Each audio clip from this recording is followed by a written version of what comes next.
Music.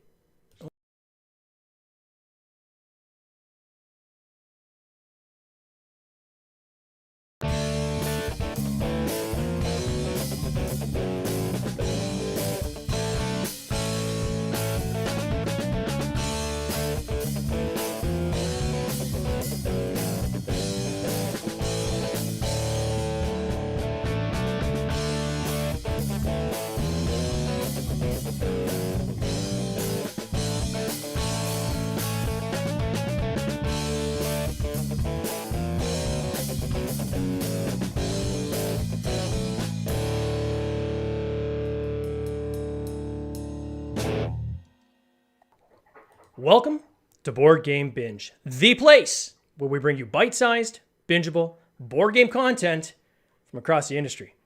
I'm your host, James Staley, and in this episode, we're chatting with Max Robbins, who founded Dragon Egg Games with his wife, Maria, and their goal is to make unique games with great artwork that gamers and non-gamers alike could have a great time with. Today, we're going to talk about their newest title, Impendium, which is currently on Kickstarter. Max, welcome to the Binge. How you doing? I'm great. Thanks for having me. It is great to have you. This is your second game. We're going to get into it in a minute. Before we get there, I just want to start. How did you get into this board game industry? Where did this all begin? How long have you been doing this for? Yeah. I think like most people, it kind of came from the passion for the hobby, right? So my wife and I, board games have been a defining part of, our relationship really all the way back to college and how we hung out together, hung out with friends. And we just kind of, over the years got deeper and deeper into the hobby, to the point where I think like, again, a lot of people, we started rattling around mechanics and ideas and themes in our mind and started actually designing things. It's a far cry from designing a board game to actually, making one and getting art and trying to develop it. Yeah. But, it only took, a few years of that to say, hey, let's give it a shot and try to make something cool here. So, since then we've been taking some of those ideas that we've, had flushed out at various degrees of play testing and really put more polish behind them, got, pretty prototypes and here we are. So who convinced who to start getting into the game industry? Did you convince your wife or she convinced you? Yeah, it was me convincing Maria for sure. She's very supportive.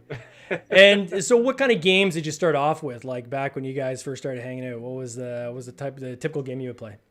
Yeah, I mean, Catan was our gateway game. We played that quite a bit, and with friends in college and stuff. But I'd say the one that really kind of got us into the new wave sort of hobby industry gaming was Blood Rage. That's our go-to. That's been our, defining game. So, big fan of Eric Lang and Rising Sun, Blood Rage. But yeah, that's always been our fallback. So what do you do for a living? Like what's your day job outside of creating games? What are you doing during the day before you get home and get into the fun stuff? Yeah, absolutely. Just count down the hours, right? So I'm in software, actually. I work for an accounts receivable automation company, doing partnership management. So I essentially work with how do we, work with implementers or other independent software vendors, other types of programs that we could integrate with.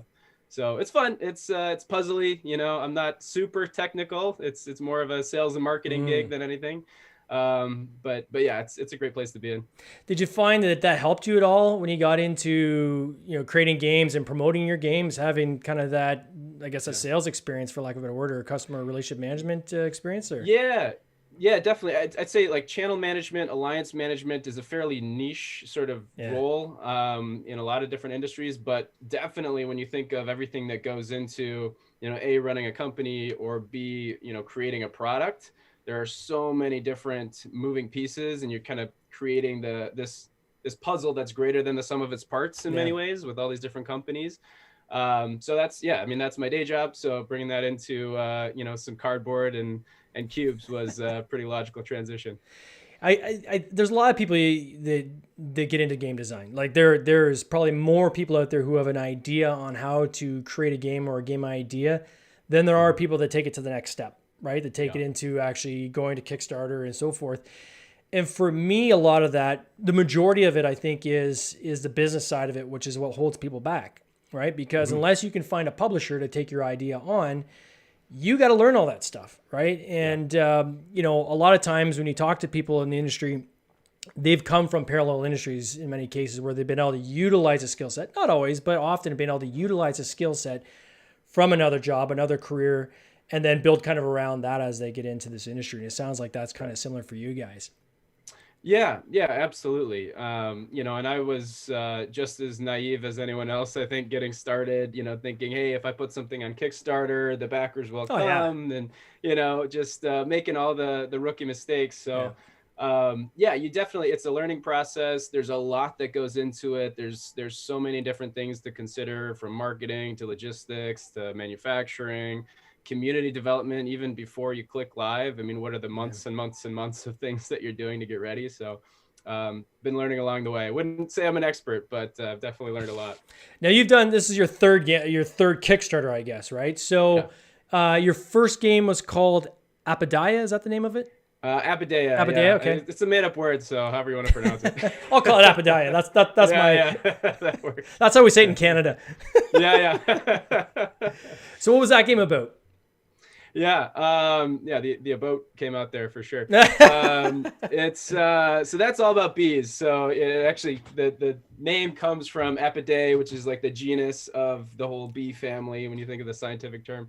But it just came from, I was literally watching a documentary about bees and thinking, man, all of this is just like, I was just putting board game mechanics to it. You know, you're going out into the world, harvesting nectar and pollen, and, you know, what are you doing if you're a bee? Well, you're building your hive, and you're, you know, so the whole game is essentially that you're one of 6 different asymmetric bee species, and your goal is to build the best hive, you know, through the seasons, and you're playing through spring, summer, and fall before winter, and whoever has the best hive at the end wins, essentially. So. And how did it do? Like, so is it, when, and what year was this? When did you launch this game? Man, what year is this? This was it's 2021 right now. I know it's a blur for most people the past year, but -3 probably. I know. Yeah, it's just been a dark hole, man. I think 2018, I want to say. Okay. And essentially, you know, it did well enough, right? We were funded, you know, had, you know, close to 300 backers. So, you know, great for, you know, first run.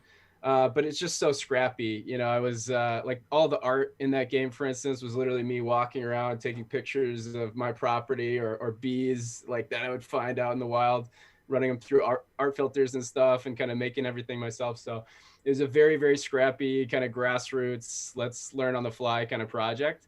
So yeah, I mean, I'm happy with it, but you know, this is before Dragonette Games even arose. Like in the Kickstarter moniker is actually Blue Flame Games, just to, you know, like didn't have a company yet and was just kind of inventing as we went. So yeah, but it really was an awesome kind of launching point into the industry to learn, okay, what is Kickstarter? What are the different components that we have to do? What does a community look like? What do you do with retail, right?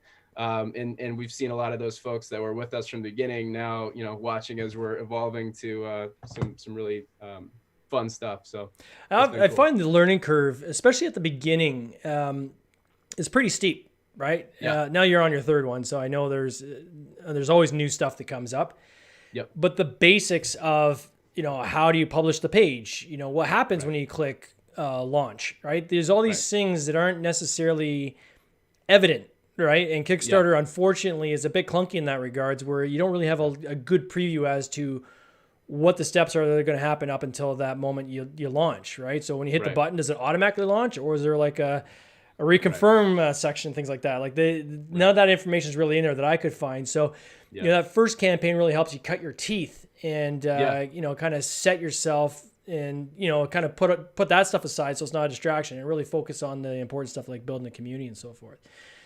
Right. So you built, so Novolux was the second game.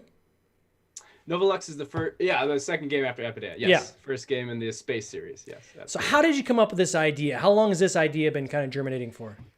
Yeah.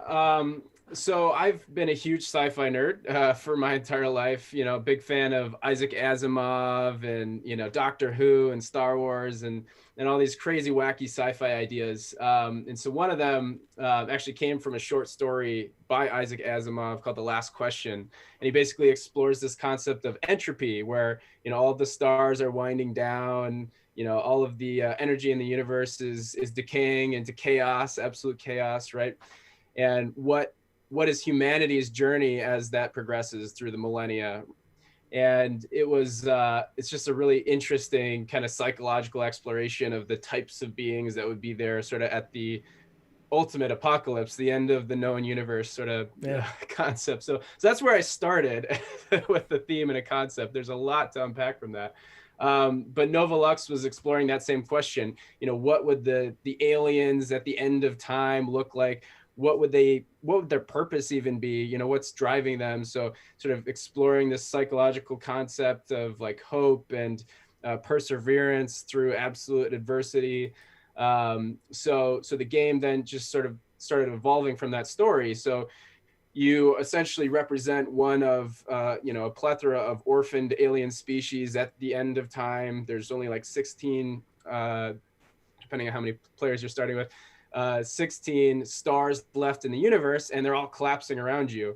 And so you're desperately trying to go around the universe and collect everything that you need to sustain biological life. There's no more planets to live on. You're in this ark of salvation, essentially a giant planetary space vessel. Yeah. Again, high sci-fi themes. So you got this biosphere engine where you're repurposing life forms and botanical oxygen and water.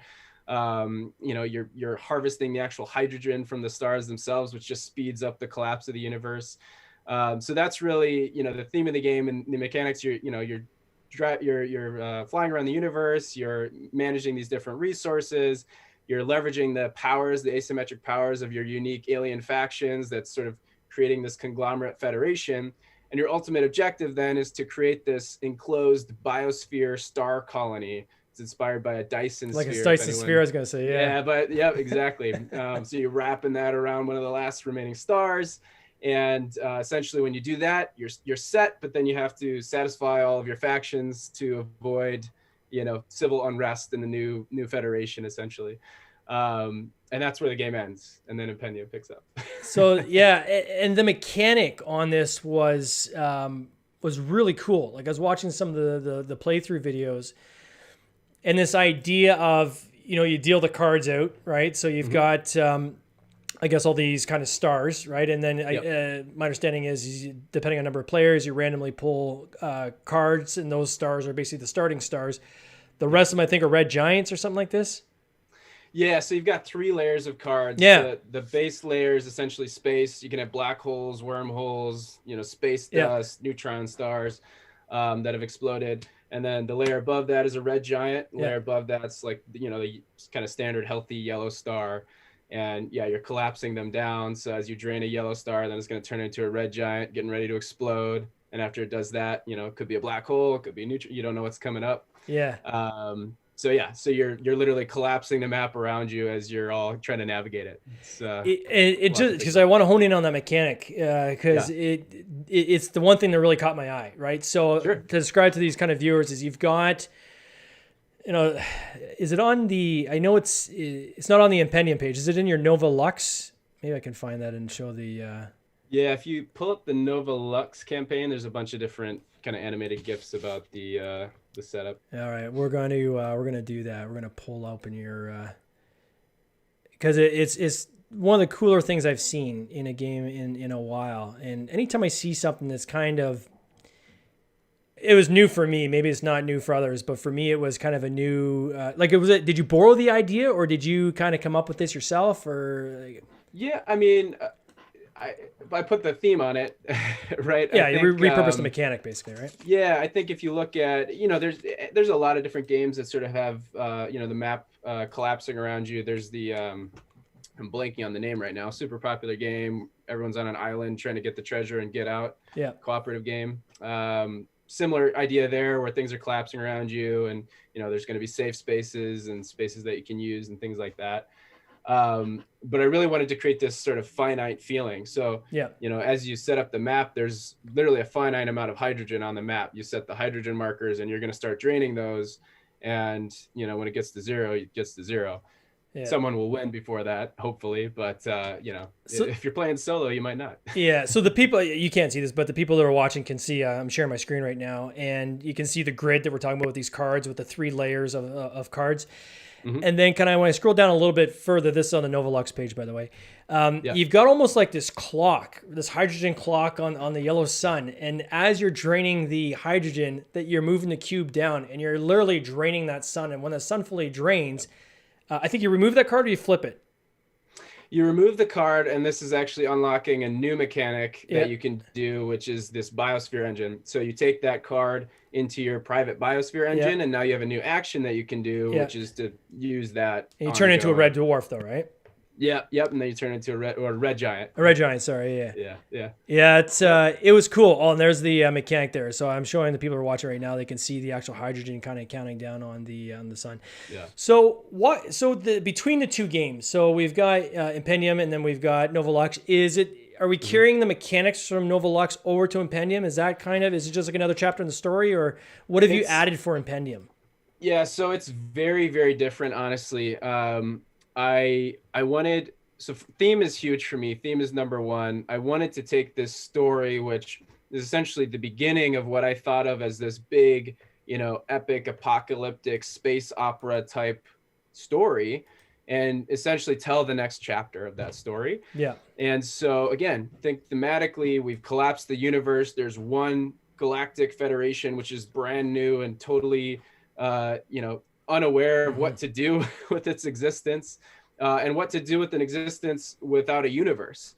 And so you pick up right where Novolux ends, and you represent one of these alien factions again, with this crazy task of rebuilding the universe from the ground up. So we're reversing the law of entropy. We're building stars from nothing. I mean, again, super crazy sci-fi. Like, I don't even know what's possible and what's not in this game. But that's the idea, is you're rebuilding the universe from the ground up. And as you do, this mysterious void, this entity that's really upset that you're breaking the law of entropy, comes out and is trying to destroy everything that you're doing while you're doing it. Is that the Cylon dude with the red hands, with the flames coming out of his hands?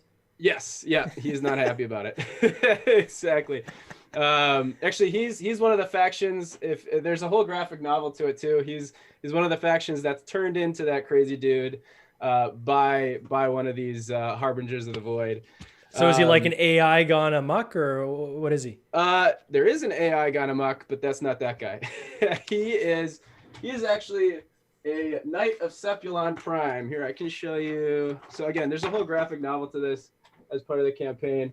I don't know if you guys can see that, but it's that guy.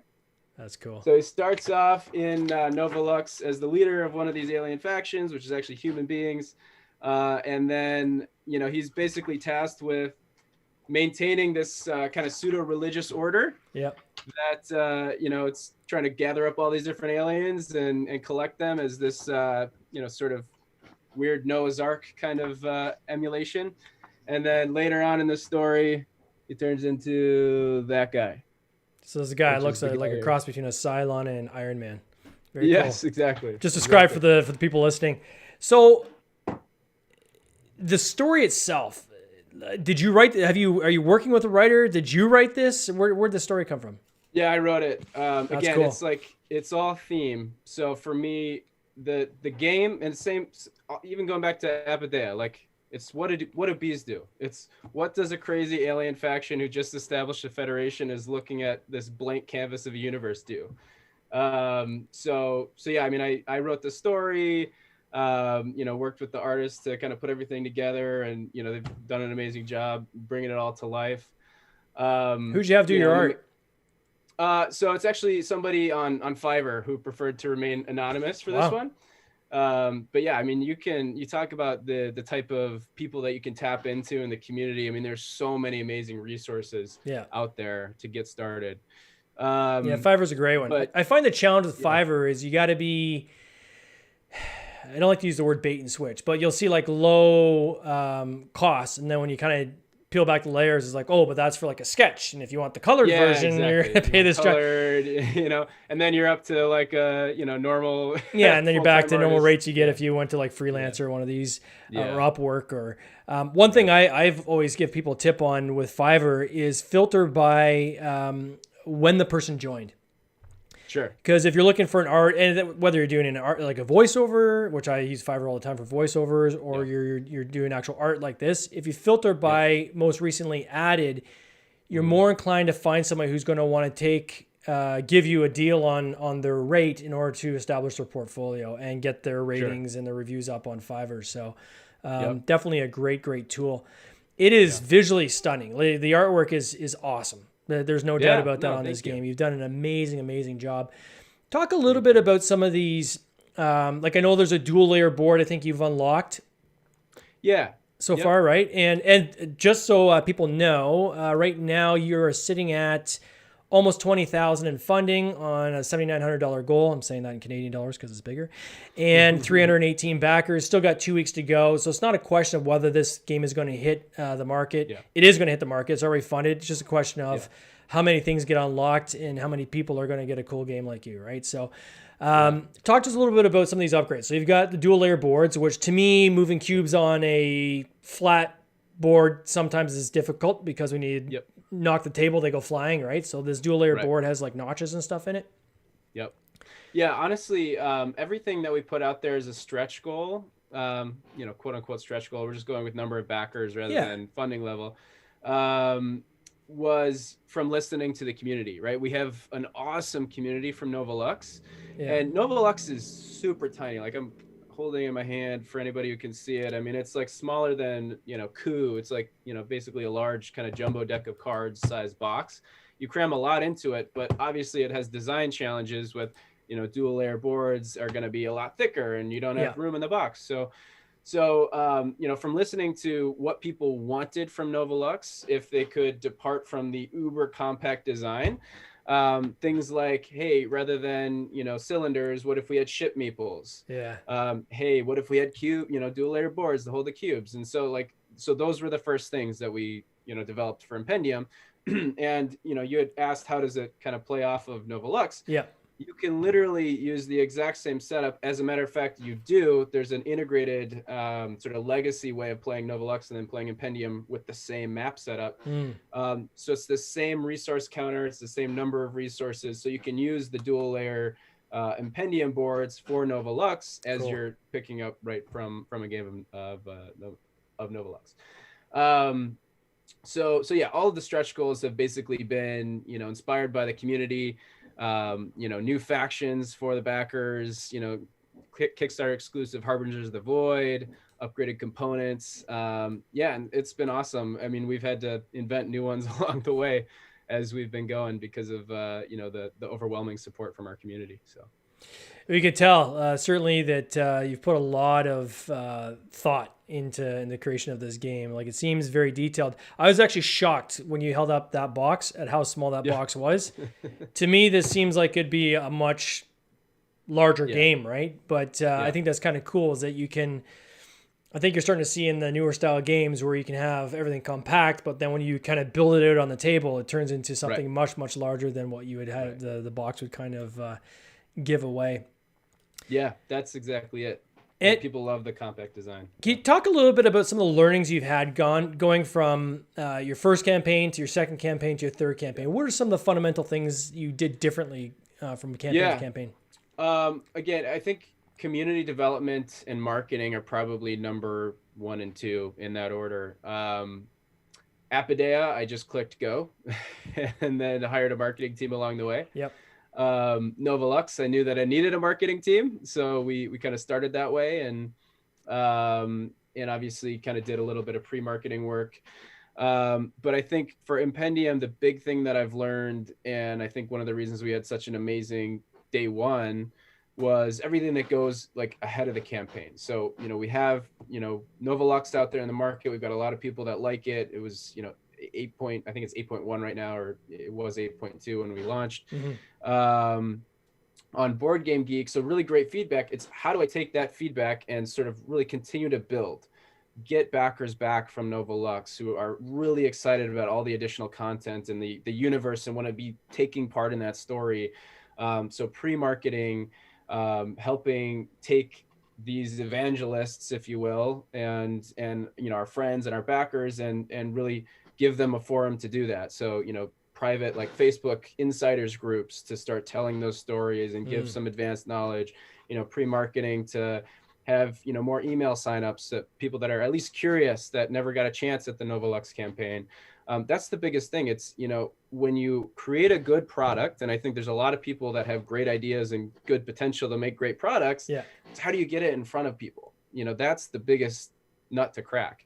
So getting as many eyes as you can, as many people that are sort of raving fans, as my marketing team likes to describe it, that are ready, and waiting, when you click launch to be backer number 1 through 100.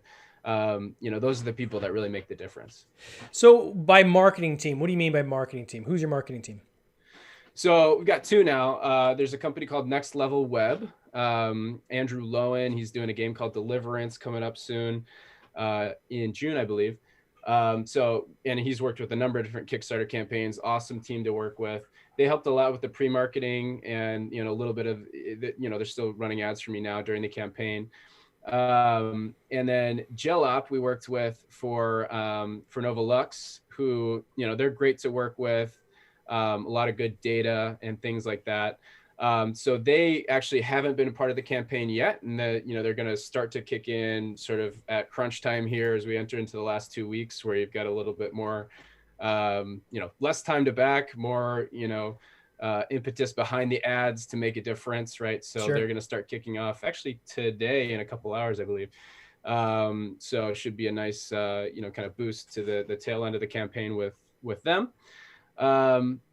And yeah, I mean, that's primarily it right now. And then, I'm doing a few things myself through Facebook groups and Board Game Revolutions, doing some giveaways and things like that. So yeah, you have to have a diverse audience. And again, I wouldn't claim to be the ultimate expert. I'm certainly still learning. Yeah.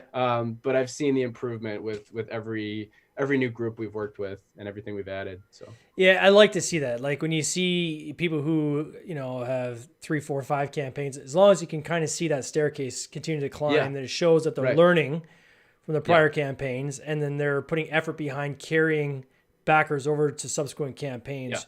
What would you say is your carryover rate between the 2 games, you think?